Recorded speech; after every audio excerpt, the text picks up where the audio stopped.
Our global population and our consumption is continuously growing. Are we living in a world of excess? So if you are born today, you're going to own over 200 connected devices. So each one of us produces 1 ton of e-waste, which is huge. Companies actually have, I believe, a responsibility to consider how they manufacture, how they do business. We all know what this will lead to, but the question remains. Can we live in a completely biodegradable world? Most of our products are actually manufactured with natural resources, and then we consume it, and actually at the end of it all, we tend to discard it. An example is our cell phones. We tend to buy cell phones maybe every year, every 2 years. And that's creating a lot of electronic waste.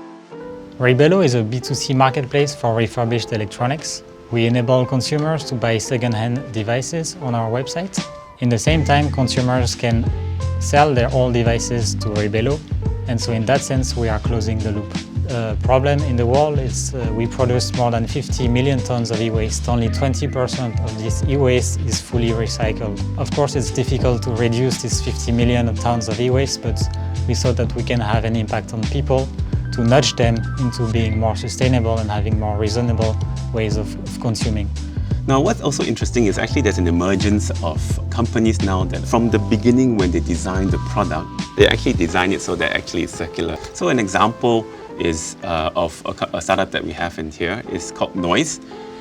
Single use is not a way of consumption that is sustainable. So we need to find out solutions that are more towards a closing the loop, focusing on being recyclable, biodegradable, compostable, or upcycled.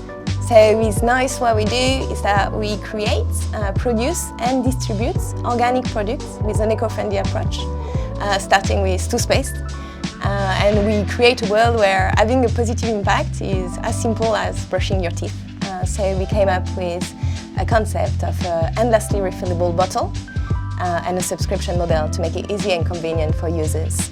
But it's really about being part of the solution, inspire other brands, so we can work together and save the world in a way.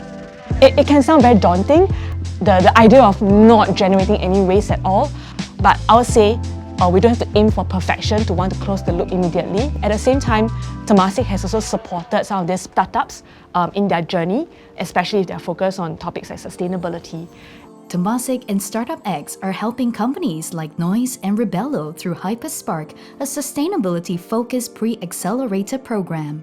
The world needs these kind of companies to show that there is an alternative way between just being about profits or just willing to save the planet without a business plan behind it. And this is how we can change things. I truly believe that we need a lot more entrepreneurs, startups that can actually embed this goal of changing the world. All of these play an important part in the ecosystem as we strive towards innovation, towards sustainability.